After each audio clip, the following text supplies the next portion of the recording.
Vous écoutez RIG sur le 90.7. Tout de suite, votre magazine Santé et Société.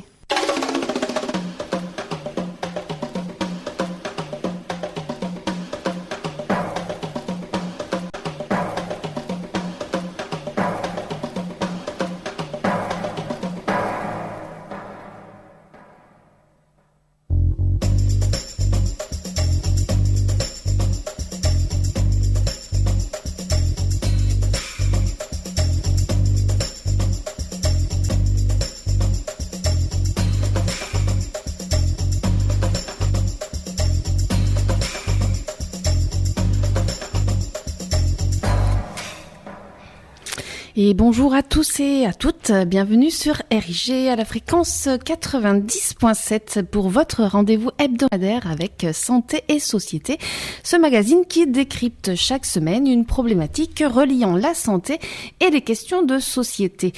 Aujourd'hui, nous allons parler des solutions technologiques existantes pour optimiser les prises en charge de troubles cognitifs, notamment après un AVC.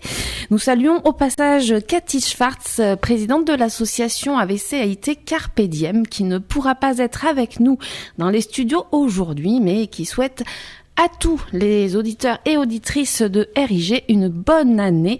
Elle vous signale également que le site de l'association a été actualisé. Vous pouvez le retrouver au www.avcaitcarpediem.com.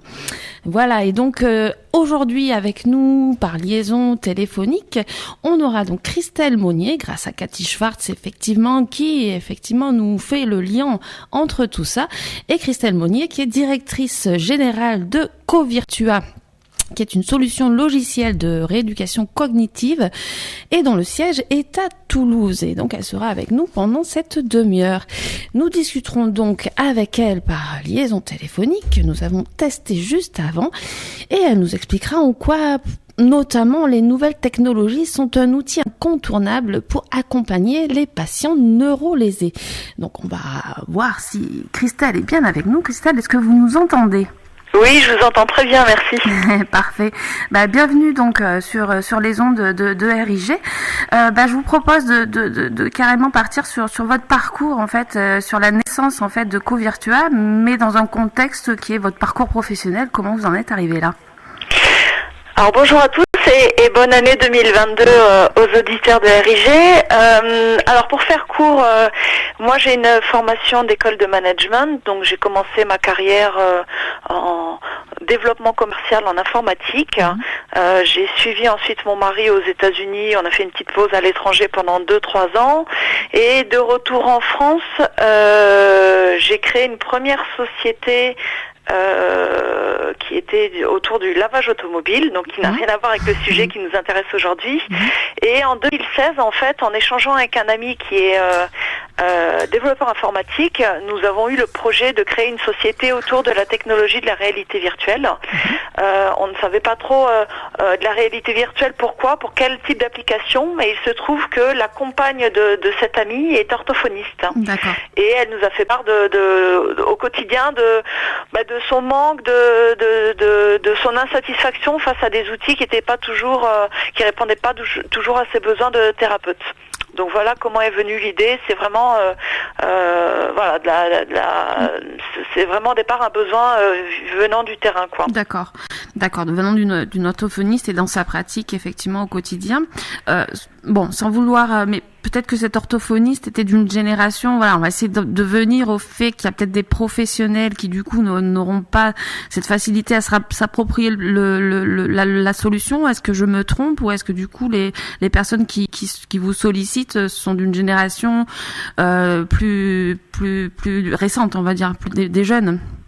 Alors, vous avez raison, c'est vrai que l'appropriation d'outils technologiques par certains professionnels de santé peut être compliquée quand il y a eu des années de pratique avec des outils papier-crayon et une façon de travailler qui est assez pas figée, mais voilà, quand des habitudes sont prises, c'est compliqué de changer.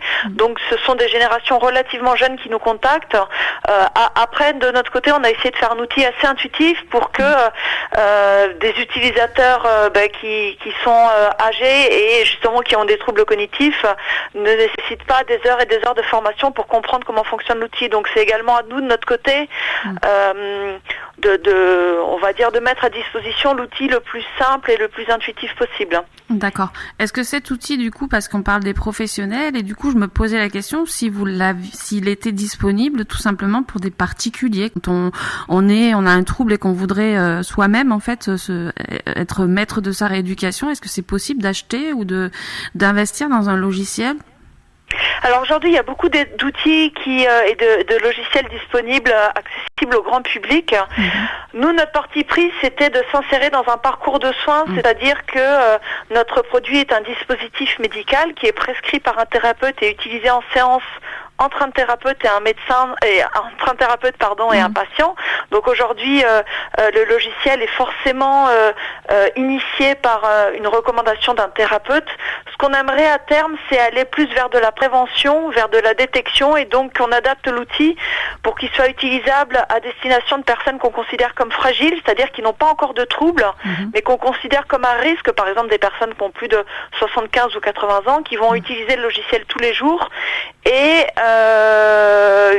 qui vont entraîner leur fonction cognitive, et le jour où malheureusement il y a un décrochage, par exemple un début de maladie d'Alzheimer, le logiciel soit capable de détecter ce décrochage, ce déclin, de prévenir éventuellement les aidants, par exemple la famille, en disant attention, votre maman par exemple utilise le logiciel depuis des mois, et là depuis quelques jours on voit qu'il y a une chute des performances, peut-être que ce serait bien de prévoir un rendez-vous chez le médecin généraliste parce qu'il y a peut-être un début de maladie d'Alzheimer. Mais on n'en est pas encore là, ça c'est plutôt dans une feuille de route, on va dire à 3-4 ans.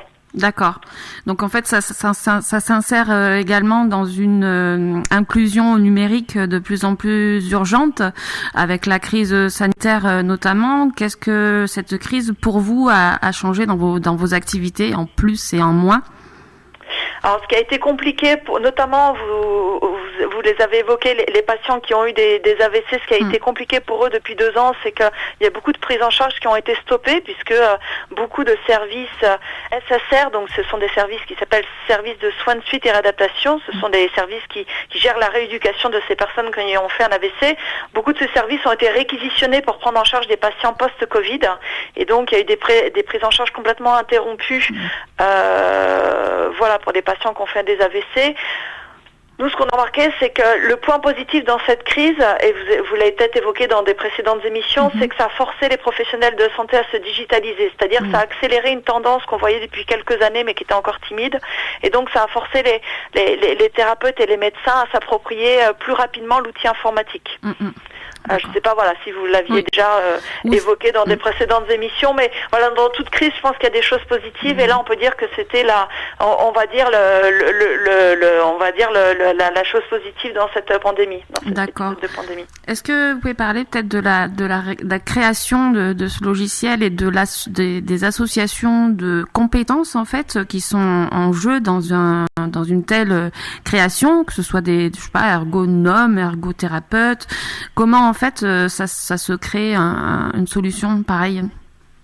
Alors, nous on a vraiment voulu partir du terrain, donc je vous ai parlé de l'orthophoniste avec qui on a créé le logiciel. Il y avait donc cet orthophoniste qui est basé à Toulouse et également 2 orthophonistes basés dans votre région, à Bordeaux, avec qui on a créé le logiciel. Donc les tout premiers temps de la société, ça a été en fait des thérapeutes qui nous ont fait part de leurs besoins et besoins qui ont été développés informatiquement dans un produit qui s'appelle Covirtua.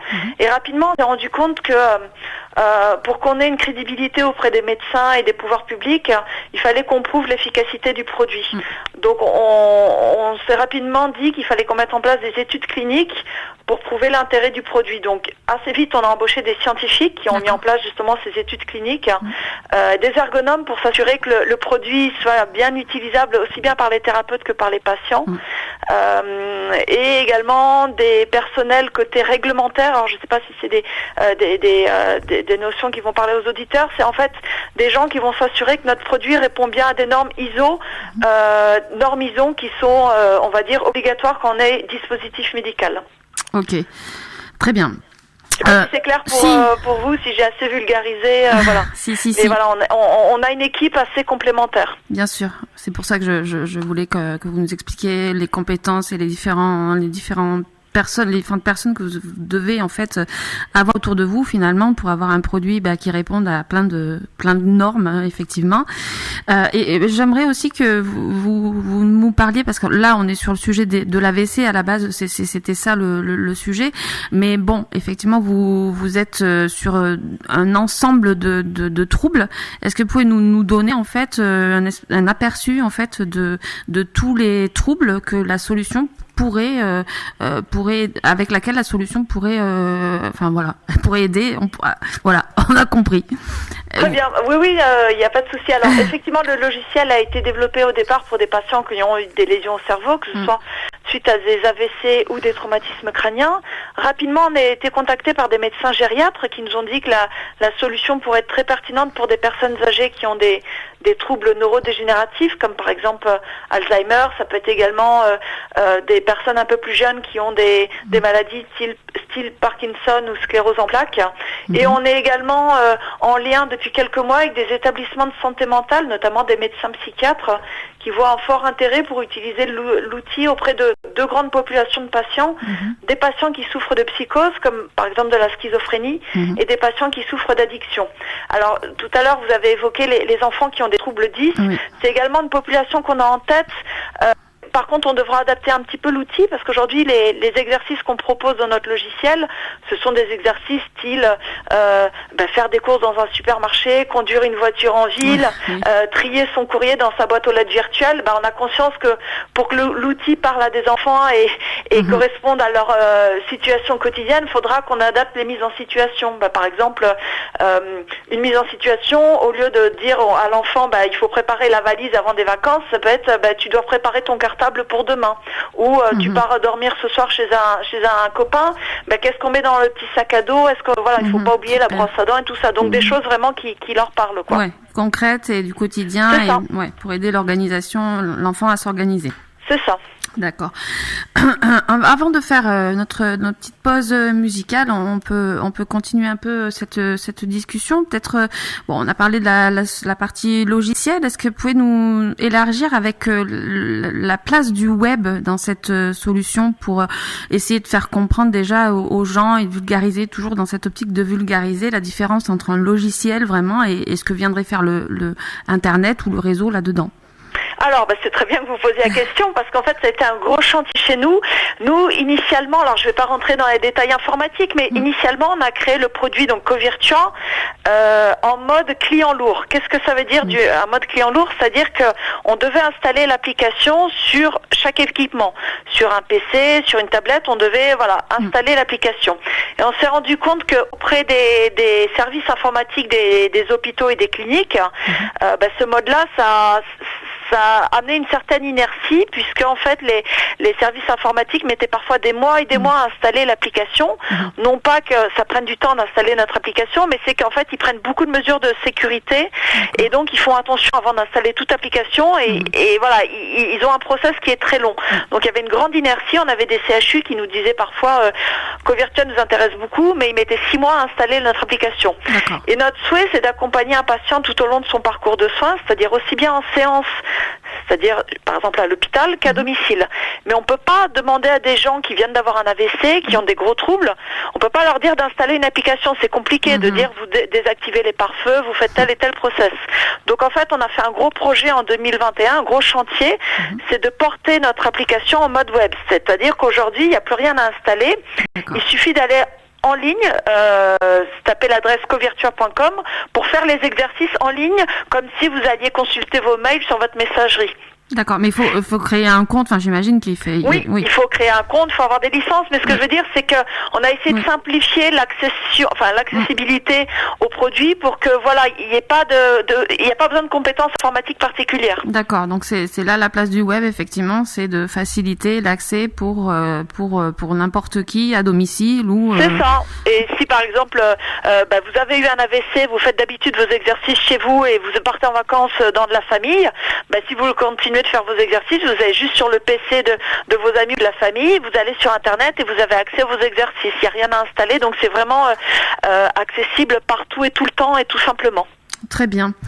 Très bien, très bien. Ben on va faire cette pause musicale. Alors finalement, Christelle, moi de mon côté, j'ai choisi J'ai la mémoire qui flanche de Jeanne Moreau. Voilà, c'est une vieille chanson.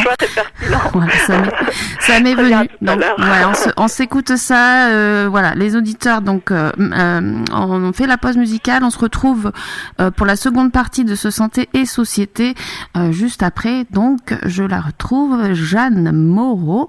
J'ai la mémoire qui flanche. Je suis en train de broder parce que je ne la trouve plus alors qu'elle était là, mais c'est pas grave, je la reprends à son endroit que je l'avais placée là. Hop, je la remets, j'insiste. Hop, elle est là. À tout à l'heure. J'ai la mémoire qui flanche, je me souviens plus très bien. Comme il était très musicien, et beaucoup les mains. Tout entre nous a commencé par un très long baiser. Sur la veine bleutée du poignet, un long baiser sans fin. J'ai la mémoire qui flanche, je me souviens plus très bien. Quel pouvait être son prénom et quel était son nom. Il s'appelait, je l'appelais, comment l'appelait-on? Pourtant c'est fou ce que j'aimais, l'appeler par son nom. J'ai la mémoire qui flanche, je me souviens plus très bien. De quelle couleur étaient ses yeux, je crois pas qu'ils étaient bleus. Était-il vert, était-il gris, était-il vert de gris? Ou changeait-il tout le temps de couleur, pour un non, pour un oui? J'ai la mémoire qui flanche, je me souviens plus très bien. Habitait-il ce vieil hôtel bourré de musiciens? Pendant qu'il me, pendant que je, pendant qu'on faisait la fête, tous ces saxons, ces clarinettes, ils me tournaient la tête. J'ai la mémoire qui flanche, je me souviens plus très bien. Lequel de nous deux s'est lassé de l'autre le premier?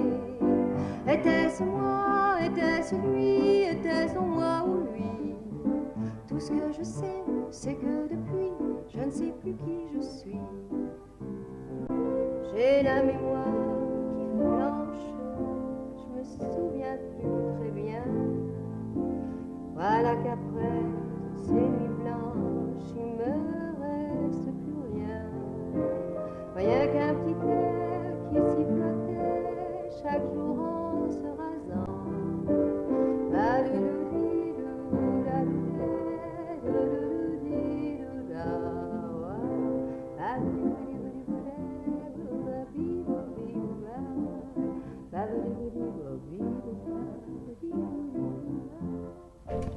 Et voilà, Jeanne Moreau sur RIG avec J'ai la mémoire qui flanche. Pour illustrer le propos d'aujourd'hui, puisqu'on parle solutions logicielles, donc technologie pour pallier les problèmes neurologiques suite à un AVC, puisque c'était le sujet d'aujourd'hui, mais pas que, puisqu'on parlait avec Christelle Monnier dans la première partie de cette émission de l'ensemble des troubles qui pouvaient être inclus dans ces protocoles et dans ces technologies-là. Et bon, j'ai trouvé sur le site, voilà, il y a des chiffres qui sont assez parlants et je vais me permettre effectivement de les donner, puisque on parle d'une personne sur 3 coûtant. Je reprends les chiffres du site, Christelle, si vous avez quelque chose à rajouter, n'hésitez pas. Donc, affectant une personne sur 3 et coûtant 800 milliards d'euros par an en Europe, les troubles du cerveau sont une cause sanitaire majeure. Avec le vieillissement de la population, ces chiffres vont encore augmenter. Voilà, donc sur cette deuxième partie de Santé Société, on sera toujours avec Christelle qui nous présente donc cette solution-là, ce Covirtua. On donnera tous les contacts à la fin. Christelle, vous êtes toujours bien sûr avec nous ? Oui, bien sûr. Voilà, parce que j'entends peut-être des bruits autour. Je me demande toujours si j'ai peur mon invité ou si tout va bien. Donc sur cette deuxième partie, on a déjà, je pense, quand même pas mal parlé du coup de la solution en tant que telle. Il serait peut-être intéressant de savoir les partenariats, donc outre tous les gens qui travaillent avec vous, les gens qui vous sollicitent, mais les projets peut-être à venir, les partenariats à venir, je sais pas, vu qu'on est en plein dans une formation massive au numérique, il me semble. Est-ce que vous avez en prévision pour la formation, on va dire, des professionnels ou des professionnels et des particuliers? Est-ce qu'il y a des partenariats en projet de votre côté? Oui, alors les trois grandes professions qui utilisent le logiciel aujourd'hui en pratique clinique, ce sont des orthophonistes, des ergothérapeutes et des neuropsychologues. Et effectivement, on a des partenariats académiques noués notamment avec des instituts de formation en ergothérapie pour que les thérapeutes connaissent l'outil dès leur formation, qu'ils soient à l'aise avec de la remédiation cognitive informatisée et donc que la technologie soit pas un frein dans la prise en charge de leurs patients, quoi. Est-ce que vous pouvez préciser remédiation cognitive? En quoi c'est quoi en fait? C'est faire travailler toutes les fonctions cognitives qui peuvent être lésées suite à un accident vasculaire cérébral. Ces fonctions sont nombreuses. Ça peut être la mémoire, ça peut être le langage, ça peut être l'attention.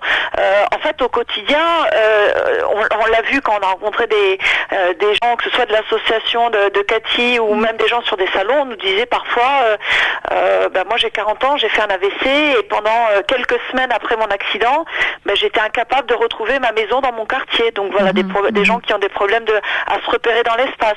Ça peut être également des gens qui ont des difficultés à parler, à s'exprimer. Donc ça se reflète dans de l'aphasie. Ça peut être des gens qui ont des problèmes de mémoire. Donc voilà, il y a tout le fonctionnement global du cerveau qui est affecté. Et donc la remédiation cognitive a pour but de refaire travailler ces fonctions-là pour remettre le cerveau en marche et pour aider au maximum à récupérer ces fonctions cognitives. D'accord, c'est en fait faire fonctionner les parties qui fonctionnent bien encore pour compenser celles qui sont plus ou moins éteintes, mortes. C'est ça, okay. Trouver de nouvelles routes dans le cerveau pour que le cerveau compense ces parties qui ont été pas mortes, mais voilà, toutes les aires qui ont été dégradées, que ce soit compensé par de nouvelles routes. D'accord, très bien. Est-ce que vous pouvez nous parler justement de votre partenariat ou association avec Cathy et les gens en fait de ce regroupement? Comment ça se passe? À quoi comment vous chacun tire eux? Pourquoi quel intérêt ils ont finalement et vous quel est l'intérêt? Est-ce qu'il y a un intérêt commun et lequel est-il? Alors notre intérêt à tous, c'est d'améliorer la prise en charge des patients pour que un patient qui a eu un accident neurologique, il retrouve au maximum la vie d'avant, même si on sait que c'est compliqué d'avoir une récupération à 100%, mais voilà, le but c'est d'aller au mieux. Et donc nous on part du principe que on doit travailler main dans la main aussi bien avec des médecins qu'avec des patients, qu'avec des chercheurs. On peut pas travailler de notre côté, sinon on va fournir une solution qui sera pas adaptée aux besoins de chacun. Et donc l'objectif de collaborer avec l'association de Cathy, c'est de comprendre les besoins des patients et des gens qui ont eu ces AVC, pour comprendre leurs besoins ergonomiques, pour comprendre leurs attentes et pour comprendre quel outil serait le mieux pour répondre à leurs besoins au quotidien. Quand je vous parle de besoins ergonomiques, c'est que par exemple, dans 20% des cas, suite à un AVC, il y a le champ visuel gauche qui est affecté. Qu'est-ce que ça veut dire? Ça veut dire que quelqu'un qui a eu un AVC, qui a cette héminégligence, si on lui met un plateau repas dans la chambre d'hôpital devant lui, il va manger que la moitié du plateau repas, la moitié droite du plateau repas, parce que tout ce qui est à gauche, il va pas le voir. Suite à un AVC, on peut avoir également une hémiplégie, c'est-à-dire toute une partie du corps qui est paralysée, qu'on peut pas bouger. Dans ces cas-là, voilà, si nous on propose un outil numérique, il faut prendre en compte toutes ces contraintes physiques et locomotrices pour proposer l'outil qui sera utilisable dans tous les cas. Je sais pas si c'est bien clair. Ouais, moi personnellement, je me pose la question quand il y a effectivement une paralysie, une hémiplégie, en quoi finalement l'outil technologique qui va activer le cerveau, comment ça fonctionne en fait? Vous voyez, on se pose vraiment la question en quoi l'outil technologique va finalement, par quel processus il va permettre, même si on a parlé de la remédiation, c'est pas clair encore pour moi et ça l'est sûrement pas pour les auditeurs. Alors nous on travaille exclusivement sur la cognition, c'est-à-dire qu'on travaille sur, je vous disais, le langage, la mémoire, l'attention, l'inhibition. Suite à un AVC, il y a des atteintes également motrices. Là je vous ai parlé d'hémiplégie, c'est-à-dire tout un pan toute une partie du corps qui est paralysée. On travaille pas du tout dessus, c'est-à-dire que là ce sont plutôt des kinés, des ergothérapeutes, des psychomotriciens, et il y a des outils également informatisés qui aident le patient, grâce à du mouvement, à reprendre, on va dire, à retrouver une certaine fonction motrice. Nous, on travaille pas dessus, mais sachez que des gens qui ont des troubles cognitifs peuvent avoir également, malheureusement, une hémiplégie. C'est-à-dire que nous, on doit adapter notre outil pour que, par exemple, quelqu'un qui est paralysé du côté gauche puisse travailler son langage, mais n'ait pas besoin de ses deux mains pour utiliser la tablette. Je ne sais pas si je me fais bien comprendre. Oui, c'est-à-dire qu'on doit prendre en compte ce handicap physique, même si c'est pas ce handicap que nous on va travailler. Il y a d'autres sociétés qui le font. D'accord, très bien, c'est plus clair pour moi. C'est plus clair, d'accord. Très bien. Du coup, il nous reste pas beaucoup de temps. Ça sera peut-être l'occasion de donner les contacts de Covirtua, de savoir, de dire aux personnes en fait, soit des messages de prévention. Enfin, ce que vous avez à dire en tant que responsable de cette société. Qu'est-ce que vous diriez donc aux gens qui vous écoutent? Alors ce que je dirais, c'est que on essaye d'avoir le produit le plus adapté possible, mais on part du principe que c'est quelque chose qu'on n'aura jamais fini, puisque on veut sans cesse améliorer l'outil, et on sait qu'on a encore une longue route devant nous. Et ce que je dirais juste, c'est spécifiquement par rapport à l'AVC, c'est relayer les messages de prévention avec notamment l'acronyme VITE, c'est-à-dire quand on voit quelqu'un en face de soi qui a le visage paralysé, donc c'est pour le V, qui a éventuellement une inertie d'un membre, c'est le I, qui a un trouble de la parole, donc c'est le T, et on voit par exemple qu'il y a toute une partie de son cerveau, de son visage qui ne bouge plus. Il faut appeler en urgence le 15, puisque chaque minute gagnée dans le cas d'un AVC permet d'éviter des lésions trop graves. Donc vraiment ne pas hésiter à contacter de suite le 15 et aller à l'hôpital si on voit quelqu'un en face de soi qui a ce type de symptômes, puisque c'est vraiment une urgence médicale. Il y a une question de survie, et voilà, j'aimerais juste relayer ce message-là. Donc c'est pas spécifique à Covirtua, mais c'est vraiment partager la bonne parole pour qu'il y ait les séquelles les plus légères possibles. Très bien, je vous remercie de l'avoir fait. Je pense que Cathy, à chaque fois qu'elle vient, le répète, et le fait qu'elle soit pas là et que vous relayez ce message, c'est super, et je vous remercie. Donc, je précise juste dernière chose. Donc moi, comme je vous l'ai dit, moi j'ai pas fait de formation thérapeutique. J'ai une formation plutôt business en management. Mais en parlant avec pas mal de médecins, beaucoup de médecins nous disent qu'il y a une épidémie des AVC, notamment chez les jeunes femmes, puisque le cocktail pilule tabac provoque vraiment une hécatombe.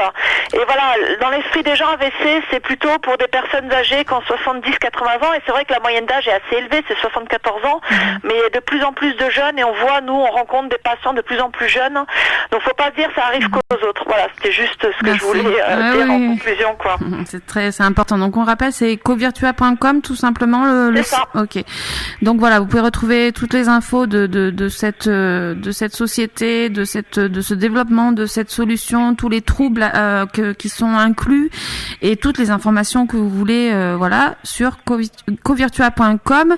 On retrouvera bien sûr d'ici un mois Cathy en pleine forme pour une prochaine émission. Là, on lui souhaite vraiment de se reposer et de se reposer. Voilà. Cathy, bien le bonjour. Et merci donc à tous d'avoir suivi ce nouveau magazine. Merci Christelle d'avoir été en liaison téléphonique avec nous. Et voilà, c'est la fin de cette émission. On se retrouve donc bien évidemment la semaine prochaine, à la même jour, même heure, dans les mêmes locaux, pour un nouvel épisode de Ce Santé et Société. À bientôt, bonne fin de semaine. Merci, au revoir.